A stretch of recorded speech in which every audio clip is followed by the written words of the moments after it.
Buongiorno, siamo qui a un'altra bellissima intervista con questa serie che stiamo facendo.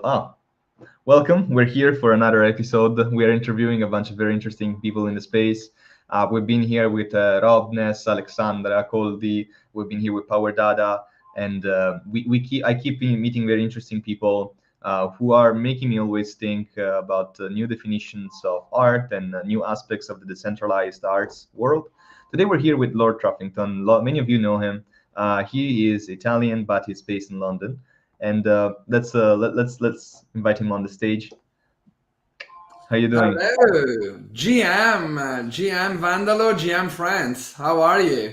Very good, very good. I'm in Milan currently in the weirdest Airbnb. I took this Airbnb and this guy left everything. But the weirdest thing is, look, this guy, he makes his own bullets. Like he's crazy. Look.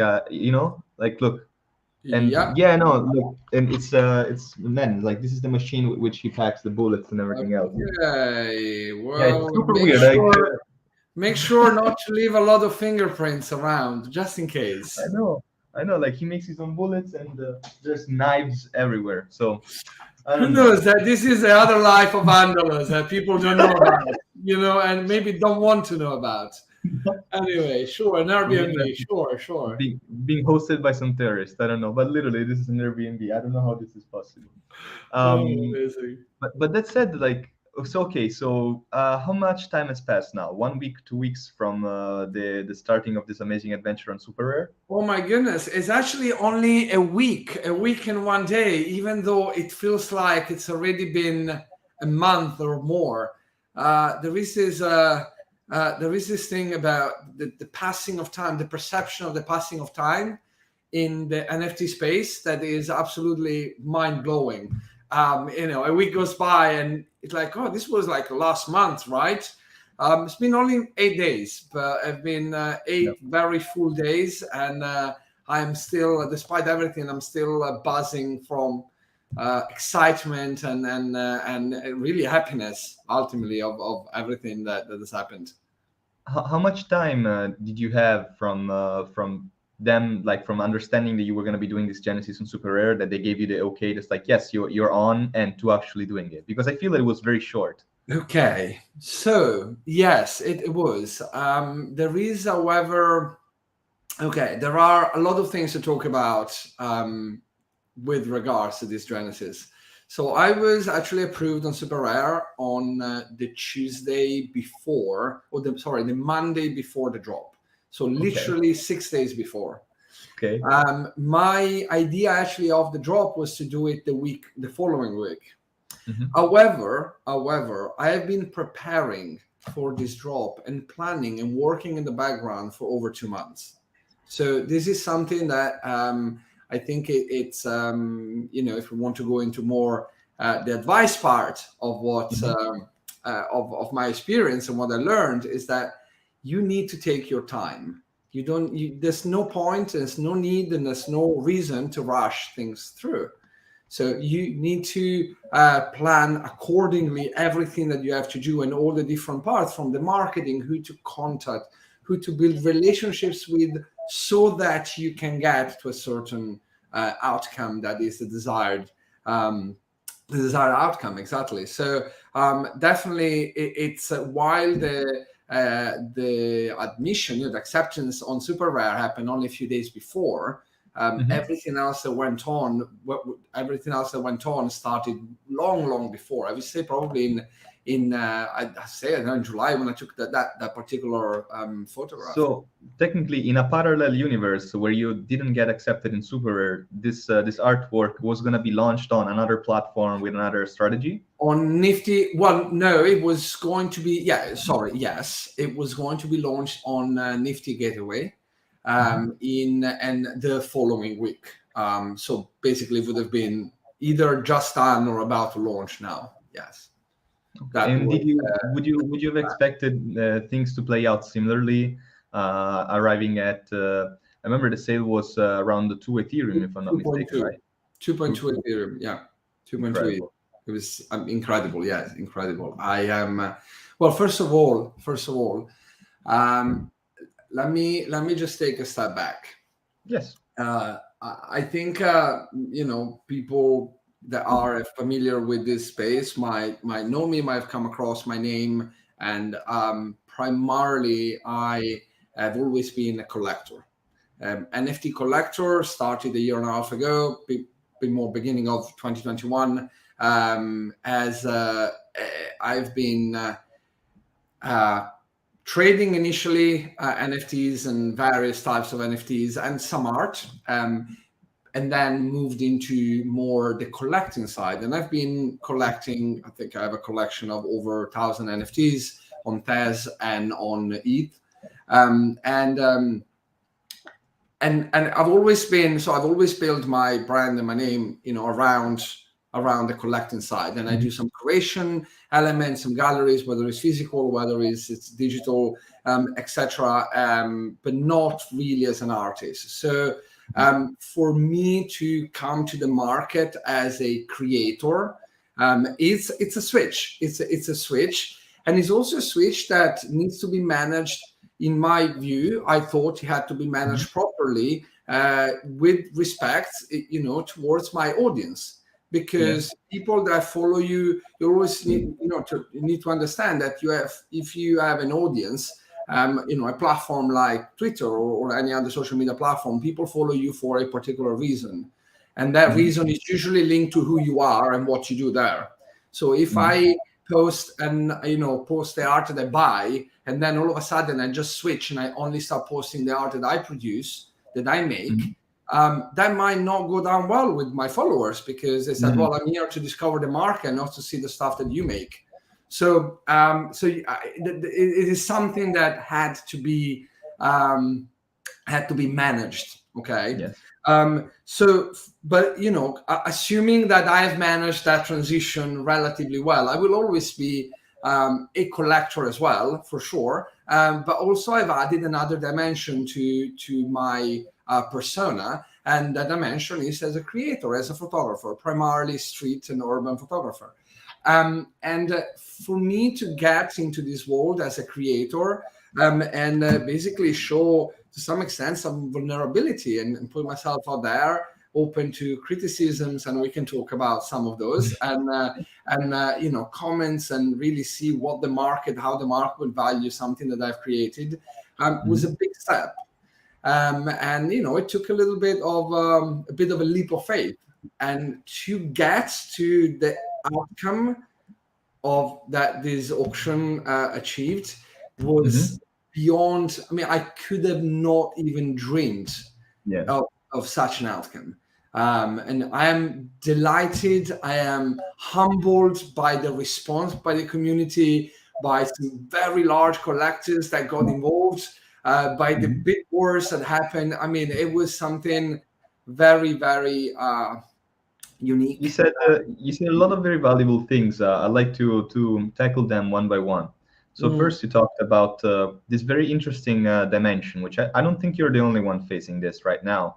This duality of being an artist and being a collector in the space. Now, in your case, the transition, and I would not even call it a transition, because it's not that you're changing completely from collector to artist. You're just dabbling with both the weights, Yeah, exactly. And there's a lot of people that actually do the opposite thing. They begin as artists and then they become collectors. This is something very interesting that we're seeing. Perhaps it is also normal in traditional art world, but now that we are on the digital one, it's very transparent. It happens much more often, and we have the possibility to look this happen more and more and more, where again these separations between collector, curator, artist, these boundaries are sort of like falling apart.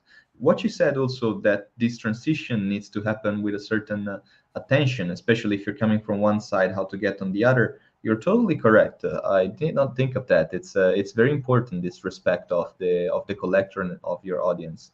I wanted to ask you about specifically this. So, what do you think it's gonna happen to people that So, for example, comparing a person that keeps being only a collector and someone who is both an artist and a collector. Like, for example, in your case, becoming from a collector to an artist, do you get more wisdom? Do you get a bigger understanding of both sides by being able to play both? Yeah. Like, do you think that being an artist helped you become also a better collector? Yes, absolutely, and it goes both ways. So you've touched upon a very important point. I have been advising artists for a very long time on how on their drop strategies, on how to present themselves to the market. So on the marketing element and more practical aspects of the pricing and edition numbers, etc., which platform to launch on, etc. And one of the things that I've always advised artists to do is within the confines of your financial availability, within what you can afford, Of please course. do start collecting something. Why? Because the moment in which you start collecting, and by the way, by collecting, I don't mean buy the piece from your mate, from your friend, because that's not collecting. That's a favor that you do. That's different and it doesn't Okay. actually matter very much. I actually mean go and look for an investment opportunity in this market.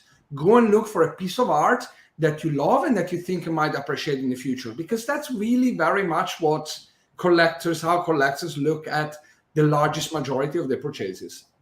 So go and do that, because as you approach the market with that different hat on, you Hmm. will start noticing things that will be very important when you yourself then will approach the market as an artist and try to structure a drop. Very Hmm. important. If you see an artist that has 35 unsold pieces, you will be a lot less likely to go and buy one of those 35 pieces. And that's actually a reality. So if you're an artist, don't mint the 36th piece, because if you had been a collector, you've already noticed that that is a red flag for most collectors, and you will Hmm. not fall into that little trap. So Hmm. very important for an artist to do some collecting. Now, for a collector like myself to go and become an artist, or to go and put yourself in the shoes of an artist that has to mint a piece, Hmm. effectively market a piece.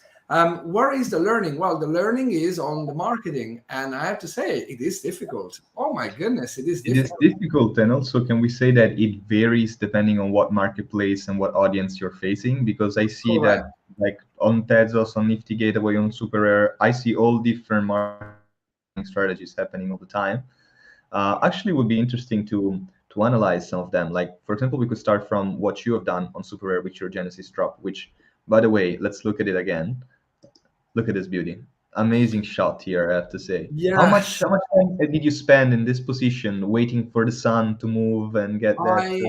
I I have taken probably that day, I don't know, 50 shots of that from that position. So that photo is from the Tate Modern, which is one of the major, probably the major modern art museum in London.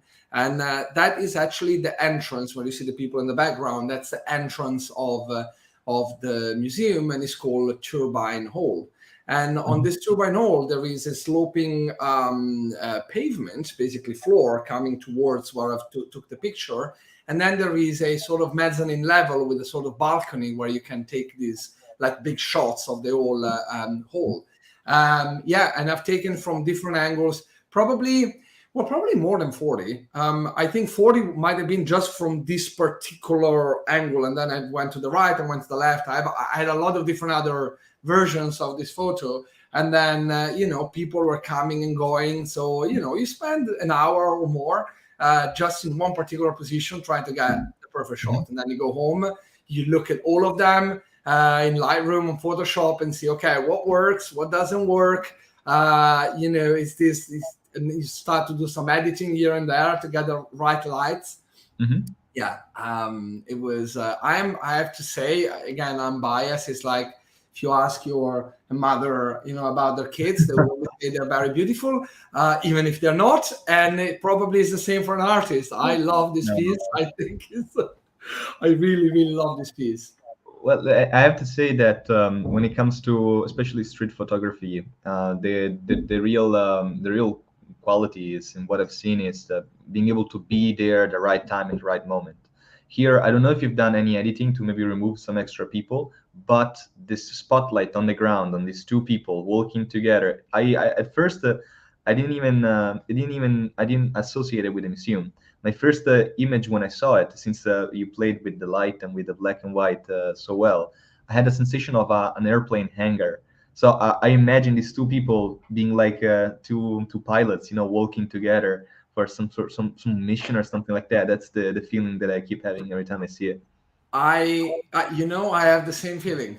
Yeah. I absolutely, when I look at that, it seems this too like I actually the first thing actually that I thought is when I look at this was like exact these two like this apocalyptic movie where you have the two soldiers going towards the plane to save the planet or something Yeah. like that, and it's Yeah. like Yeah. Yeah. these very dark themes.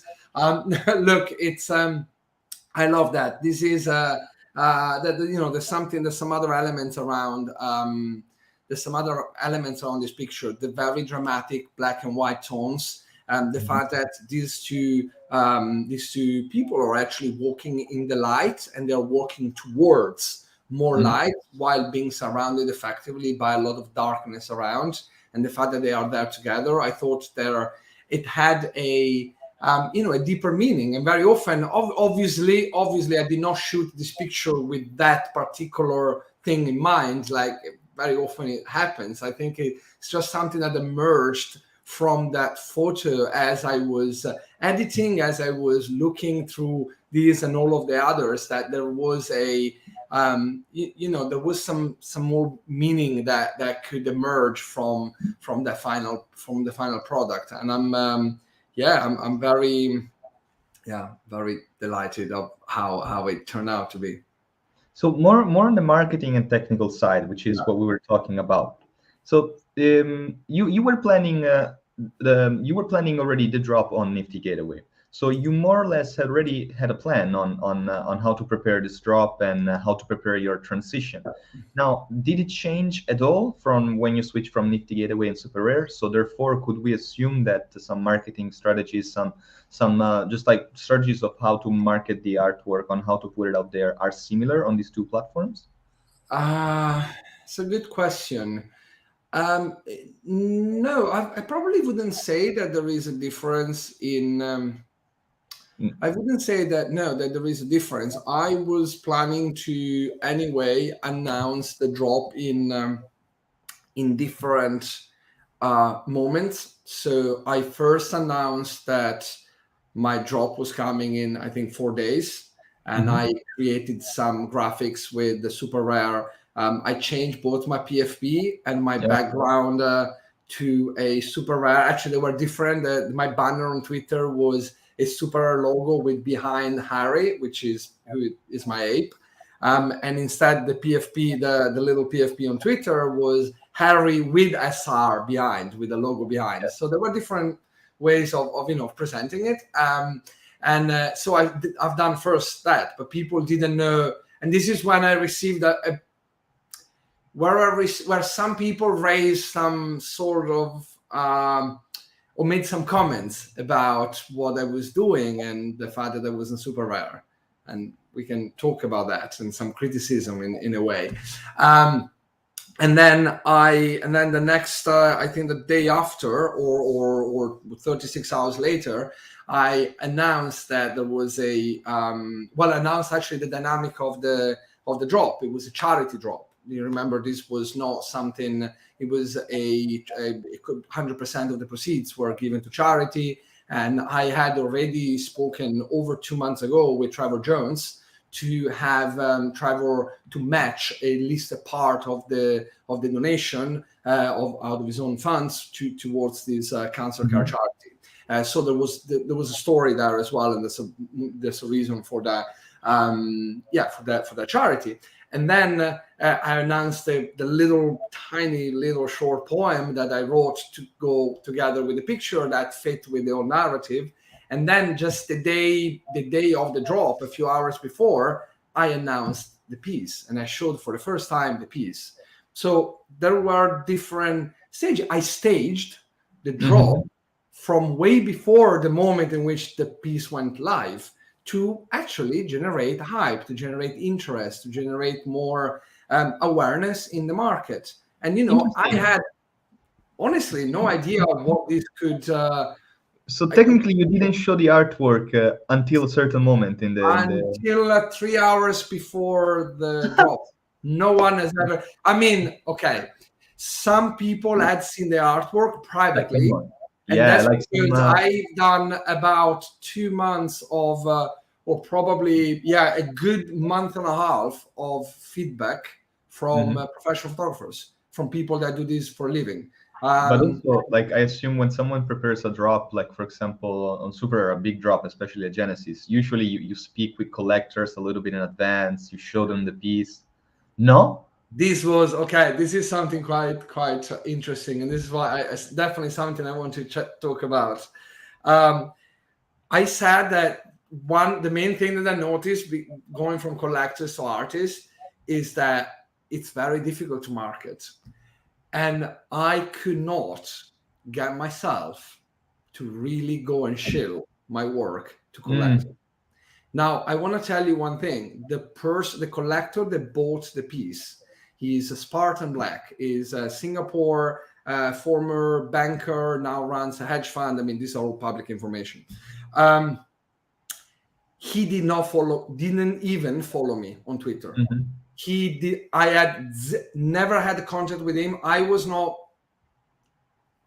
following him either. I did immediately as soon as he did the drop, as soon as he did the bid. I knew of the collector because is the person that bought the just a week before the latest DK piece for 120 ETH or something like that or more.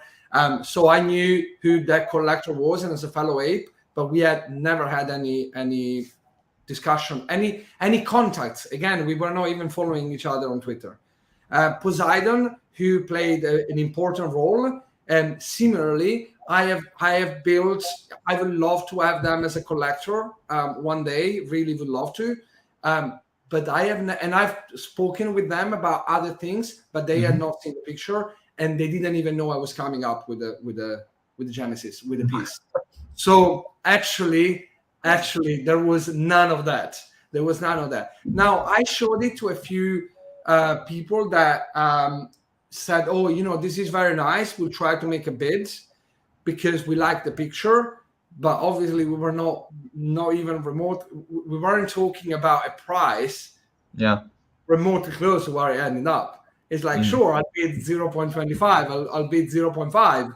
It's great, I like the pic, and it was massively appreciated. So I kind of knew that this wasn't going to end up the 24 hours with no bids.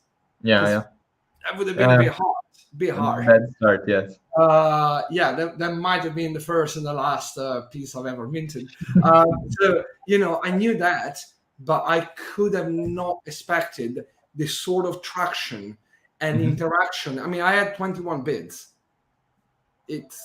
I never seen like a so much interest and different bid words at different levels. There was a bid worth at 0.6, bid worth at 1.5, and then a 2. I cannot have imagined that, and it was completely unexpected, truly completely unexpected.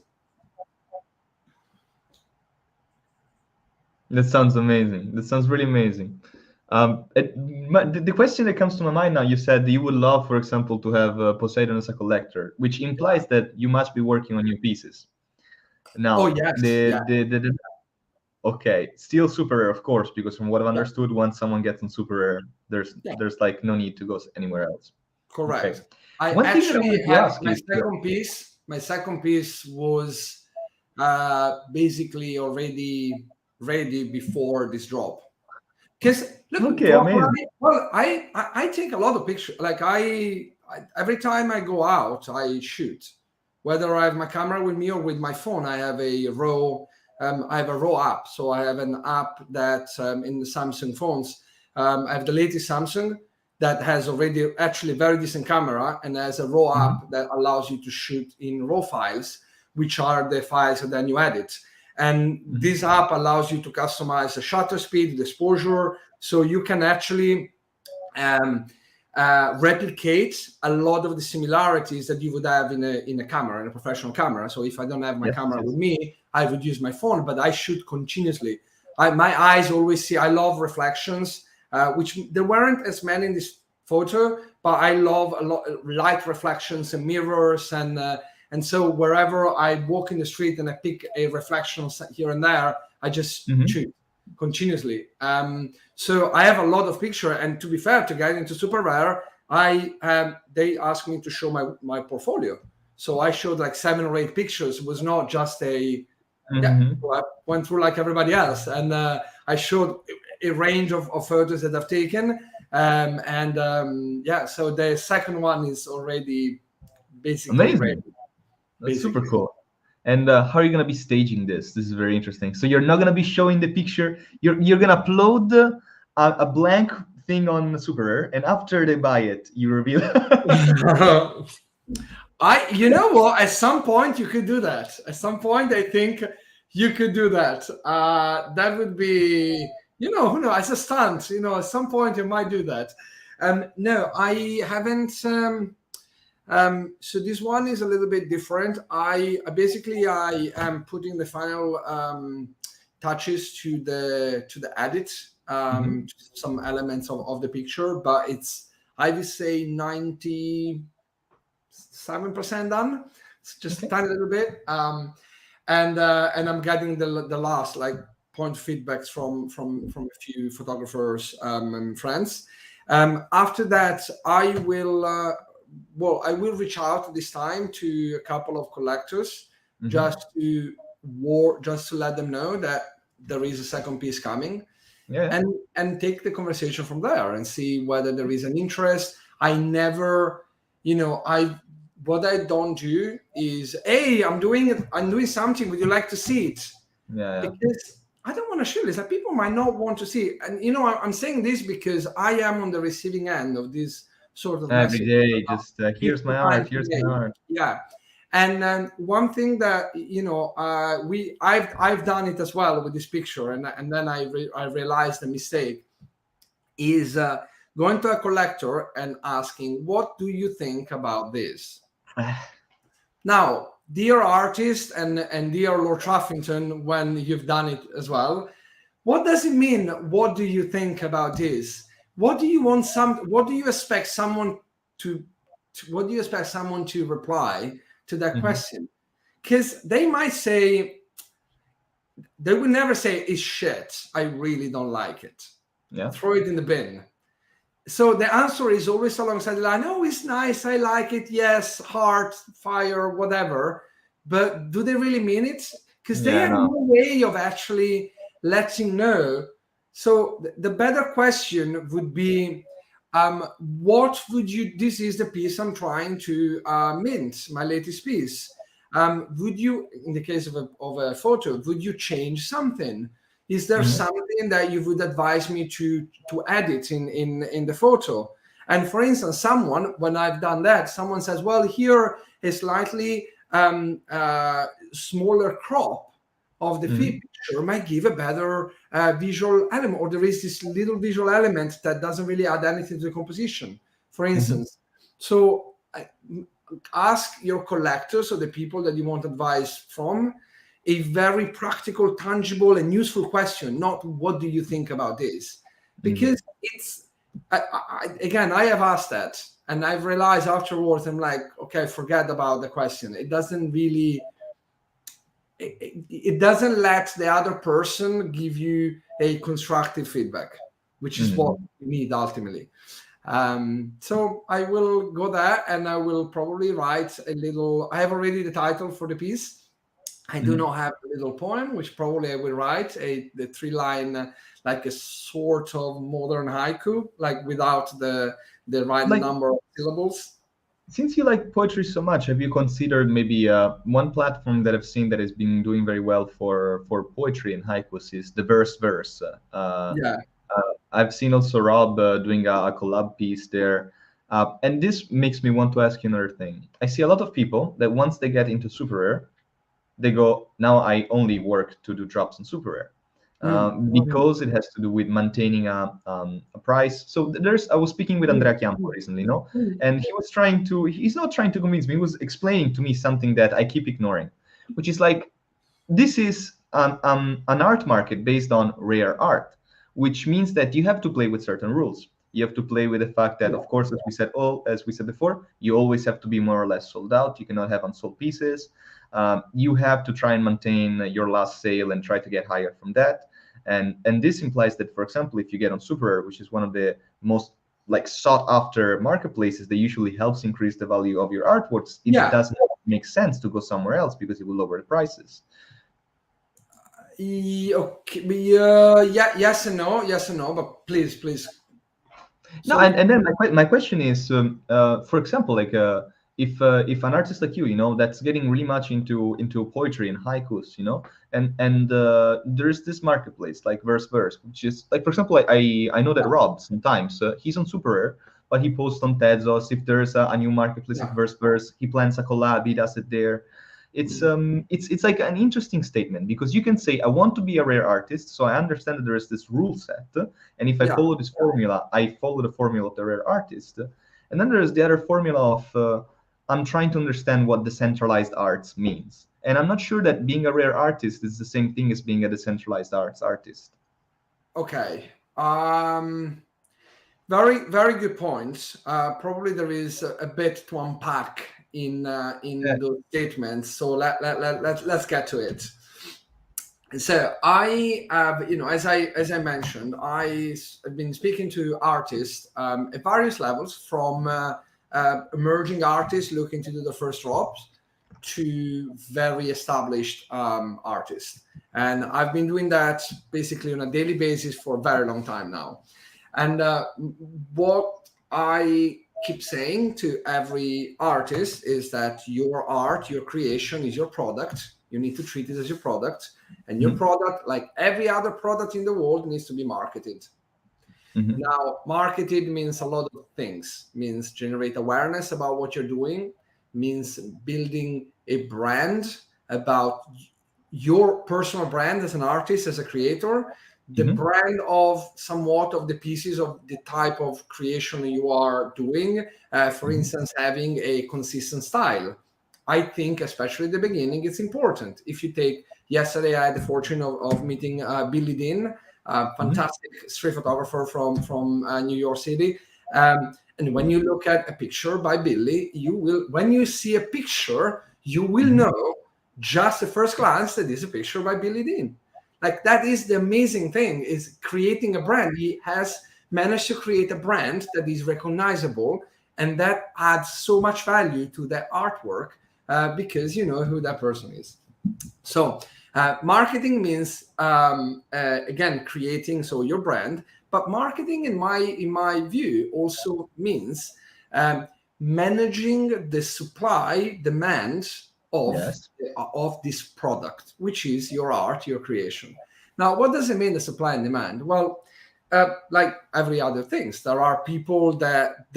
a certain number of products, of artworks available in the market, and there is a number of people that want to buy and own and showcase that particular piece of art.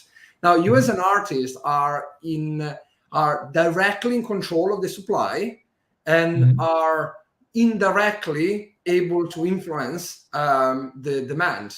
So how much collectors want your art, that's something that you, through the brand, through your marketing, through what you do, through the pricing, etc., you can kind of influence that. But on the supply side, that's entirely you. If you want to mint an open edition on Manifold, like a lot of artists are doing now, and have 100 pieces being in the market, sure, great. But then you have 100 pieces in the market. If you do only 101s on Super Rare, and you do once a month, at the end of the year, you will have only 12 101 pieces. And everybody else that wants to buy your art cannot, because there aren't pieces available, and that creates more FOMO, and that is probably likely to raise the prices of your 101. And this is the perfect definition of a rare artist and rare art, which is a clear movement that we've seen, and that it is very natural to crypto art. But this space is also being defined as decentralized art space. And the decentralized arts, in my opinion, it's not a space where we sought to create very few pieces that can be collected probably because of the financial aspect only by selected amounts of collectors. Where's the decentralization there? I don't. Okay. This is I don't think I agree with that statement. I mean, decentralized, it means that it's not, well, that there isn't a central element platform that necessarily controls the marketplace, etc. But there is always an artist that decides how much or how little they want to sell or produce. Like, you can't force someone to produce a million pieces or only one piece. Everybody's free to do whatever they feel like, and everybody's free to create whatever market they like. There could be. There was conversation with a great artist and on a Spaces quite some time ago, and the conversation was that not every piece of art, or not every artist cares about selling their work. They might just want to create and then put it out there at a very, very affordable and accessible price to put it in the hands of as many people as possible. And that is amazing. That is absolutely amazing. Now, if you are, on the other hand, the opposite end of the spectrum, an artist that instead wants, as a desire, to make a living out of their sales as an artist, well, then there needs to be a completely different sort of discipline in what you put up and what prices. Because, today, a good friend of mine, Sourcebook, Mark Alley, put a tweet I just saw before joining up saying, as an artist, would you prefer to sell one piece at $1,000 or 100 pieces at $10? So the amount of money at the end is the same, but the result is not the same. Your brand selling 100 pieces at $10, it's not this, your brand value will not be the same if you sell one piece and $1,000. It will not be the same. You are creating a brand and you are responsible for what you want to build. And so there are different pricing strategies. Okay. Now I'll come to however. There is a however. And the however for me is that you can use different platforms and different chains maybe to target different type of collectors. And that's absolutely acceptable as long as there is some consistency between cross-chain. Why do I say that? Because I started collecting on ETH, on the Ethereum chain, and I collected a lot. And then about 6 months ago, I started collecting also on Tezos. And I love Tezos. I love Object. Is a fantastic platform. I have 500 plus NFTs there. They tend to have a much lower price range. So the buying process becomes more of a impulse buy very often, and it's an experience, and it's something that I absolutely love. I run Spaces on with my dear friend RJ Dai called Tezos Treasures that especially focuses on this type of art. Now, what I don't like, and there are a lot of artists that are maybe on Super Rare and on Tezos. It's brilliant. And what you can do is use the Object or Tezos as a platform to experiment, to maybe put out work that is a little bit different. I'll give you an example. Most of my photography is black and white, but I have a lot of fantastic shots that are in color. And maybe I will one day decide to do a drop in color on Tezos. However, what I think as an artist you need to avoid, or at least as a collector, what I really don't like is if I see your piece, a 101 piece, 1 ETH on Super Rare or Foundation, and then I go on Tezos and your similar 101 piece is a 30 Tezos, which is $50. Because that to me is, well, quite, again, I don't mean any offense to anyone, but that means that you as an artist do not understand the value of building a brand and keeping it and keep it consistent, and that collectors look through different marketplaces. And so this is very important. This is something to be very careful about.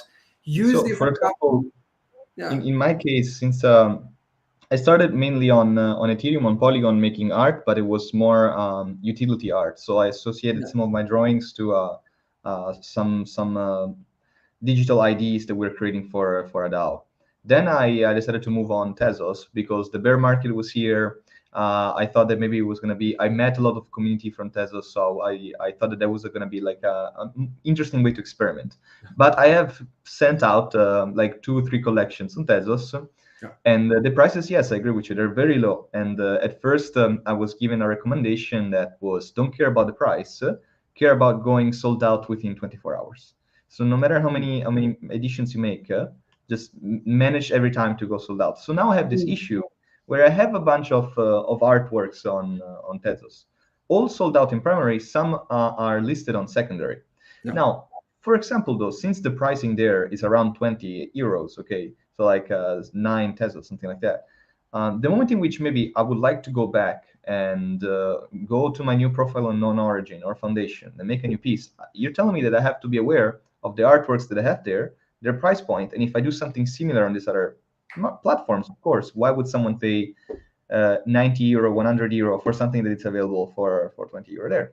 So unless you manage to somehow maintain your brand identity, but show a clear difference in quality from one platform to the other one, then it makes sense. I wouldn't use the word. I didn't use the word quality. I don't want to go into down No, that slippery slope. Effort level. Some artists have been accused of putting their second tier quality pieces on one chain, and that's, I don't like that. I don't like. I would say it's more something that is less in line with maybe your brand. For instance, if Billy, we had the example of Billy Dean, this amazing shot of New York. If it was to put something that has a very different style, it's not less quality, it's just different. Then I think there is a degree of price difference. Or, you know, like, let's say, I'll take my example, okay? I don't know what my other pieces will sell for, okay? Let's say that my second piece sell for 2 ETH as well, same kind of level, okay? 2 ETH is what? $3,000, $3,000, let's say it's 2,000 TES, okay? What I can do on Tezos is to go and do an edition of 10, 20, 30 pieces and price it accordingly so that is cheaper and is affordable and is used to expand my collector space, but without damaging the value of the 101 that is at a different price So range. what you're saying is, for example, it's okay to have a 101 on super rare at 1,000 euro, but if you take an artwork, you would be willing to go on Tezos and make it multiple edition. And so technically, one edition of that artwork would not be valued as much as the one on Super Rare because it's like 1/10 of the actual artwork. Yeah. So instead of if the 101 is worth $3,000, you make an edition of 30 at $100 each, for instance. Okay, I understand. Or maybe a little bit less, because actually the reality is that 101 is more valuable in itself than the sum of all your editions. I mean, there are where we can discuss about that, but so you can put it on Tezos. It's a different style. It's not your main style. You're experimenting there. Sure, you put it at $70, an edition of 30. If sold out, it gives you $2,100, while it sells at $3,000 on super rare. I think that could work, but don't put a 101 at $70 because that is a problem. And I had. Look, I have to say, I'm saying this because there was a piece that I was about to buy on Super Rare some time ago, and I really, really loved the piece. And then this artist I went to see, and they had very similar art priced at $50 on Tezos. And I'm like, I'll buy it on Tezos, sure, but I'm not going to spend 1 ETH on Super Rare for something that's very similar. And that is, I think, is a big, be very careful, because when collectors that buy a lot, they are laser focused on this stuff. it's relative value. You're not gonna, yeah, you got to be careful, I think. Yeah. Well, after all, after what you're saying is, if I consider my pieces that I put on Tezos as the multiple editions, so if I group together all the editions, then at the end of the day, it's not 20 euro the piece, it's 5 pieces, so it's 100 euro. 100 euros, you can easily sell a 100 euros there, for instance. Okay. Yeah, absolutely, or even more, because a 101 has got, I think 101 has got probably more value than the sum of the editions. In theory, you could buy the sum of editions, burn all of them about one, and have then a 101. But yeah, no one will ever be able to do that. So a 101 might have a little bit more of a premium. Sure. Even though in reality, what happens is that the sum of editions tend to trade for more than the 101. Generally, that's what we have seen in the market. But And when it comes, for example, to collaborations, yeah, this is very interesting, because one example to speak about collaboration, I have multiple artists that I have in mind. You probably know them. Like the first ones that I think about is Skygolpe and No Fate. Okay, so the thing about Skygolpe is that he made it a formula. He said, listen, like his silhouette is like a signature that he just is able to place in many collabs, and that's a very clever idea, you know. That's what I said earlier. He has the brand. You see a piece, it's like, yeah, the Skygolpe, obviously, of course. And then there's, like, for example, No Fate, who does mainly photography corruption, and some pictures he takes, some pictures he corrupts from others, like with Danilo Fala and Emanuele Ferrari. So also that's a type of brand. When it comes, for example, to a photographer like you, what are some possible collabs that photographers can do that somehow maintain their brands? Or, since you did not create a brand that is focused on collabs, would that mean that maybe it's something that you're not even interested in doing because it's not your focus? That's a great question. I'm smiling because my brain has been going off for already a few weeks about. I have definitely some ideas about collabs with digital artists. I think I actually made a post. It was funny. Like a couple of days ago, I made a post where I put a Grant Riven Yun piece called Gas Station, and I put the sky behind from one of my pictures. If you scroll in my Twitter feed, you will see the piece. And I said, when collab Grant Riven Yun, Lord Truffington. I think photography and digital art is something. Sorry, photography and art, digital art that is not photography. Okay, a mix of those two is something that we haven't seen enough of. There has been a fantastic, as 33 commented on that tweet, actually in that thread. There has been a really fantastic collab by Dave Krugman and Fabio Giampietro on Super Rare, on Nifty Gateway about 6 months ago, maybe. It was a fantastic piece. It was a photo of New York of Dave with the end of the photo done by Fabio in that kind of style. Fantastic piece. Yes, that's the one, you see.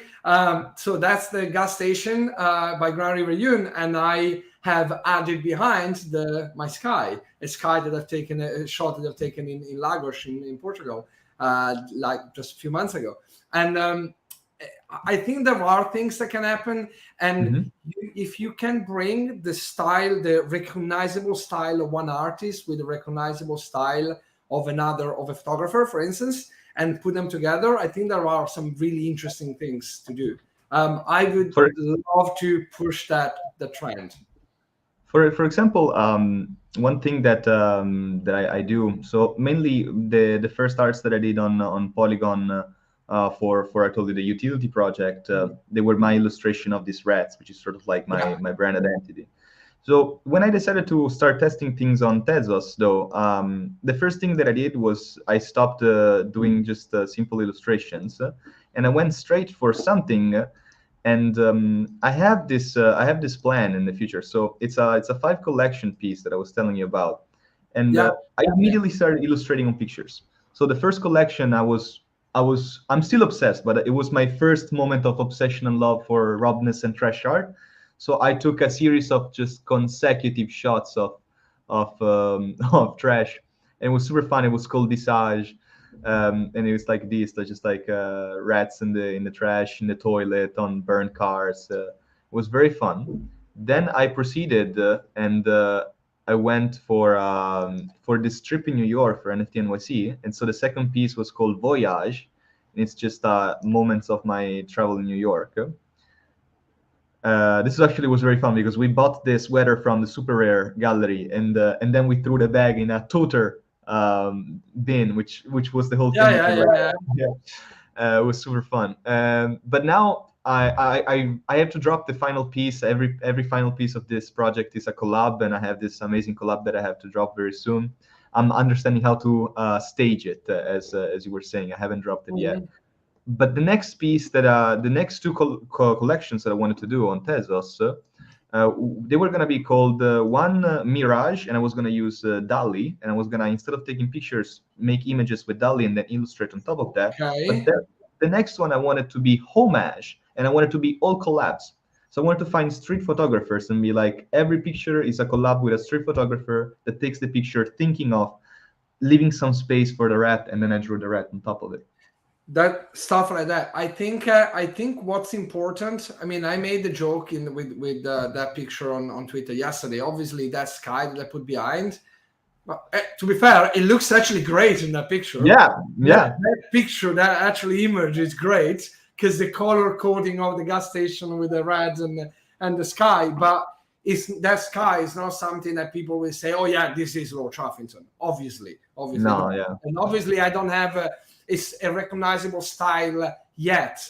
I mean, if you see all my Photoshop files, you say, "Oh wow, there is definitely a style there," but it's not been publicized or made public yet. So in some time it will happen, and people will know. I hope one day next year people will see that something is my style. So I think what's important is to take something. I don't know, Italian photographer Nati has a very recognizable style. That's a orange and blue. But that's brilliant. This is what I mean. I think that's absolutely. I love it so much. I hope one day to get there, to have that kind of style that people say, "Yeah, this must be a Lord Truffington piece." Yeah. And that. So you use that style. You put your rats in that kind of picture. It's a Vandalo and Nati collab. That's the value. That's what becomes amazing. I think that the sky's the limit for this collab. Actually, in due time, I will be pushing a lot with this stuff. You get artists that have some clear style, and you put them together. And I think there could be some amazing things, but there needs to be recognizable. Yeah, come on, like the collab between Fabio Giampietro and Sky Golpe was like, oh, it's 1 and 1. I see them. It's like, it's very easy. Yeah. With I mean, all exactly. So you can see that.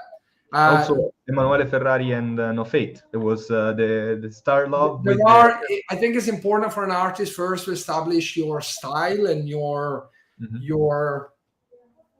but really your style. What do you mint?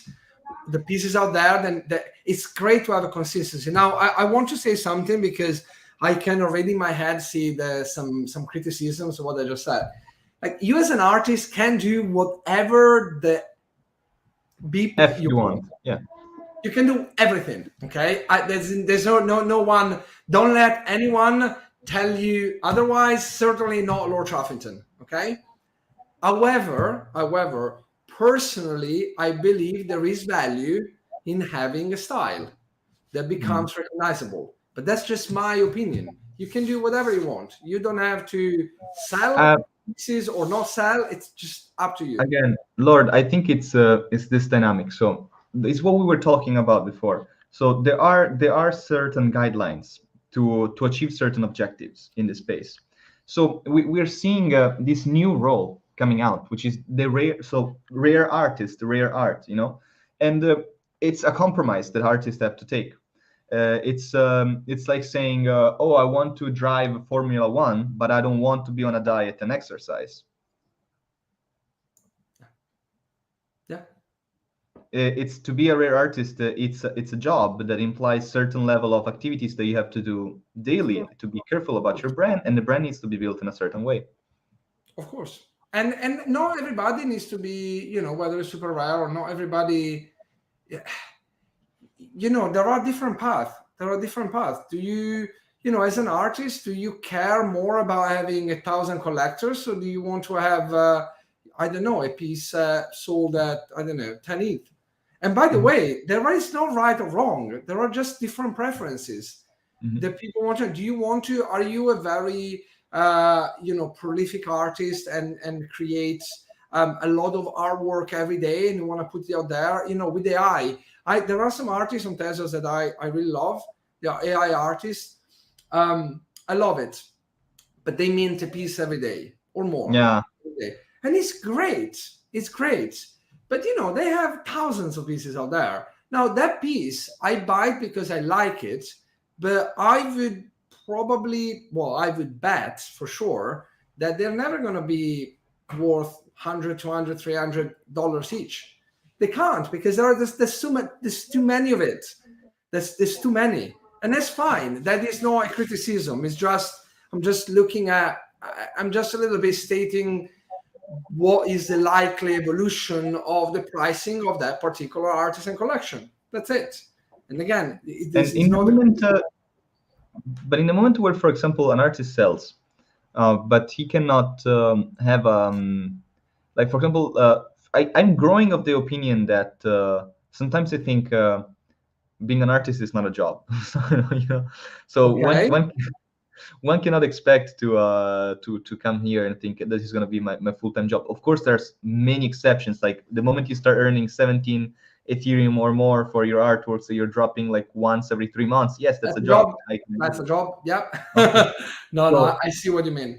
Yeah, but like, for example, so an artist that is planning to have maybe not his entire revenue, but a certain part of his revenue stream from this, it's very hard for them to be a rare artist because they need to drop new pieces. They do, but you've seen a lot of artists doing. Look, I mean, if you are okay, I'm not maybe the most experienced or the most knowledgeable about traditional art. I'm not. But I would expect and I would assume that if you are a painter, you probably do not go and try to sell an oil painting every 3 days to a gallery. You don't. Why? Because the gallery will tell you, you can't put out a piece every week. You just can't. You're going to ruin your market. And that's the same here. Like, why do we I don't agree that just because this is a new evolution of the art world or is that there are some fundamental rules that should not apply. I mean, supply and demand, if they are rules, they are human, they are rules embedded in the human society, in our society. That's not going to change. Having one, if you are at the same level of talent, one piece is worth more than 1,000 pieces out there. That one of the 1,000 pieces out there. It's just really like, this is basic supply and demand. So it's your choice as an artist, in which direction you want to take your art. And by the way, there is everything in the middle between 1 and 1,000. But it's your choice. I think you need to make a conscious choice. Do I want to mint a lot and have a lot of collectors and put out all my creative, squeeze all my creative juices into a lot of creations, put them out there for the world to admire, to buy, to collect, to trade? Or do I want to just make maybe 1,000 pieces, but only sell the top 3?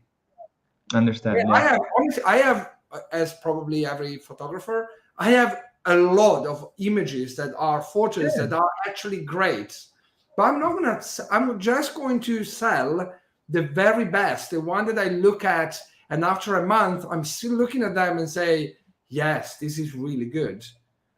And like the one, my Genesis, I have it as I can show you. I have it as I have it as a, Phone background?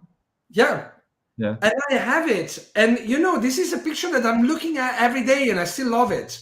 That means that I really love that picture, because you might get fed up of even the stuff that you Hmm. create or that you own after a while. And that's for me the sign that I love the picture, and that's the kind of thing that I will put out there. Um, but it's a choice, it's an individual choice. I don't think there is right or wrong. There is just a different Yeah. objective that you go towards and then you build towards. What I'm realizing the more I am in the space is that every attempt that we do to make any statements of objective reality, or just like objective best performance or definition of the space, ends up having lots of limits. There are guidelines that if we are able to become, one thing that I think we can both agree to is that the first and most important recommendation is learn to observe, learn to listen, and learn to adapt. Because I think that there are many strategies, I think Yeah. that there are many spaces, and I think that there's also the opportunity to have new ideas on the table. So I believe that we are still in a moment where we cannot objectively say even what is crypto art, if is rare art better than like abundant art, and like we cannot tell yet. We are not sure because we do not have the crystal ball. We can only talk from experience, and experience tells us if you want to make this your full-time job, you will have to watch out for your brand, you will have to watch out for the quantity of artworks that you put out there. And that is truth. That it's something that is out there and it's clear.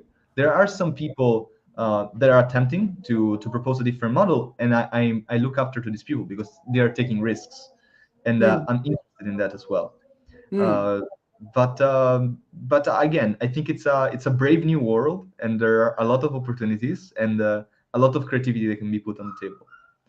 That said, I thank you so much, Lord, for being here. I feel that we could keep talking for hours and hours. Yeah. These are all like it's what ifs constantly. We don't have final answers. We just have to talk more. Um, Hopefully, I'm gonna be able to see you either in London, or if you come down in Milan or Rome anytime. You know that the door Yeah. is always open. Thank you again for Amazing. coming. If you have any closing statement or regards, we're here for it. Well, look, I would like to thank you for the opportunity for having me here. Definitely, we can do this again. Hope to meet in person. And nothing. I just want to say I spend all my living hours, my wake hours in this market, in NFTs, in art NFTs, and it's a market I absolutely love. And I try to support as much as I can, and I would ask everybody to do a little bit of help and support every Hmm. day for the community. Yeah. And it's amazing, we are the building blocks of this community. This community does not exist unless each and every one of us does something for it every day. So just let's work all together to make this a better community space, ecosystem, world, whatever. And I'm saying this probably from a practical level. Let's help each other, and we'll all benefit in the long run. You're the sweetest man. Every time I speak to you, yeah, every time I speak to you, you're like always more and more. I realize how kinder and nicer you are. So really, I hope that. Thank you. I appreciate that.